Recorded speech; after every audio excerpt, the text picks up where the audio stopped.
अध्याय 14। इस्राएल का लाल समुद्र पार करना।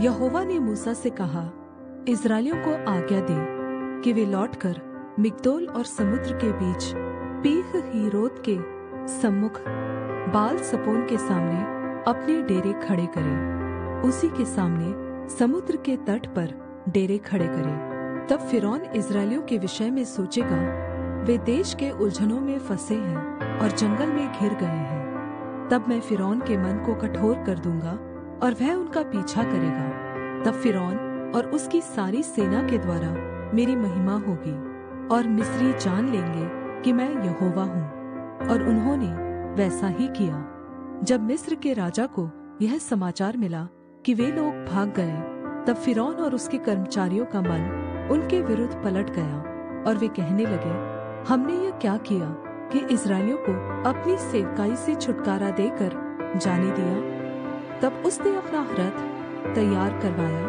और अपनी सेना को संग लिया। उसने 600 अच्छे से अच्छे रथ वरन मिस्र के सब रथ लिए और उन सभी पर सरदार बैठाए। और यहोवा ने मिस्र के राजा फिरौन के मन को कठोर कर दिया, इसलिए उसने इस्राएलियों का पीछा किया, परंतु इस्राएली तो बेखटके निकले चले जाते थे। पर फिरौन के सब घोड़ों और रथों और सवारों समेत मिस्री सेना ने उनका पीछा करके उनके पास, जो पीह हीरोत के पास बाल सपोन के सामने समुद्र के किनारे पर डेरे डाले पड़े थे, जा पहुंची। जब फिरौन निकट आया, तब इस्राएलियों ने आंखें उठाकर क्या देखा कि मिस्री हमारा पीछा किए चले आ रहे हैं। और इस्राएली अत्यंत डर गए और चिल्लाकर यहोवा की दुहाई दी। और वे मूसा से कहने लगे, क्या मिस्र में कब्रें न थी जो तू हमको वहां से मरने के लिए जंगल में ले आया है? तूने हमसे यह क्या किया कि हमको मिस्र से निकाल लाया? क्या हम तुझसे मिस्र में यही बात न कहते रहे कि हमें रहने दे, कि हम मिस्रियों की सेवा करें? हमारे लिए जंगल में मरने से मिस्रियों की सेवा करनी अच्छी थी।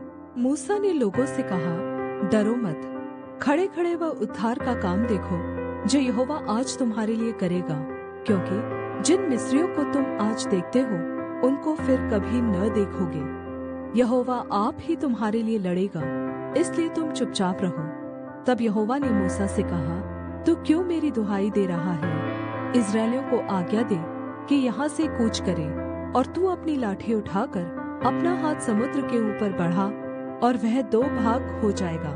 तब इस्राएली समुद्र के बीच होकर स्थल ही स्थल पर चले जाएंगे। और सुन, मैं आप मिस्रियों के मन को कठोर करता हूँ और वे उनका पीछा करके समुद्र में घुस पड़ेंगे।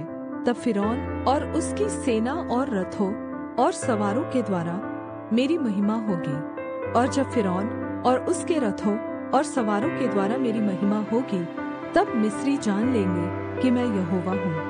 तब परमेश्वर का दूत जो इस्राएली सेना के आगे आगे चला करता था, जाकर उनके पीछे हो गया, और बादल का खंभा उनके आगे से हटकर उनके पीछे जा ठहरा।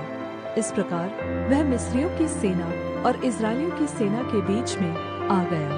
और बादल और अंधकार तो हुआ, तो भी उससे रात को उन्हें प्रकाश मिलता रहा, और वे रात भर एक दूसरे के पास न आए। तब मूसा ने अपना हाथ समुद्र के ऊपर बढ़ाया, और यहोवा ने रात भर प्रचंड पुरवाई चलाई और समुद्र को 2 भाग करके जल ऐसा हटा दिया जिससे कि उसके बीच सूखी भूमि हो गई। तब इस्राएली समुद्र के बीच स्थल ही स्थल पर होकर चले, और जल उनकी दाहिनी और बाई ओर दीवार का काम देता था। तब मिस्री अर्थात फिरौन के सब घोड़े, रथ और सवार उनका पीछा किए हुए समुद्र के बीच में चले गए। और रात के अंतिम पहर में यहोवा ने बादल और आग के खंभे में से मिस्रियों की सेना पर दृष्टि करके उन्हें घबरा दिया, और उसने उनके रथों के पहियों को निकाल डाला, जिससे उनका चलना कठिन हो गया। तब मिस्री आपस में कहने लगे, आओ हम इस्राएलियों के सामने से भागे, क्योंकि यहोवा उनकी ओर से मिस्रियों के विरुद्ध युद्ध कर रहा है। फिर यहोवा ने मूसा से कहा, अपना हाथ समुद्र के ऊपर बढ़ा कि जल मिस्रियों और उनके रथों और सवारों पर फिर बहने लगे। तब मूसा ने अपना हाथ समुद्र के ऊपर बढ़ाया, और भोर होते होते क्या हुआ कि समुद्र फिर ज्यों का त्यों अपने बल पर आ गया, और मिस्री उल्टे भागने लगे। परन्तु यहोवा ने उनको समुद्र के बीच ही में झटक दिया, और जल के पलटने से जितने रथ और सवार इस्राएलियों के पीछे समुद्र में आए थे, वे सब वरन् फिरौन की सारी सेना उसमें डूब गई, और उसमें से एक भी न बचा। परन्तु इस्राएली समुद्र के बीच स्थल ही स्थल पर होकर चले गए, और जल उनकी दाहिनी और बाईं दोनों ओर दीवार का काम देता था।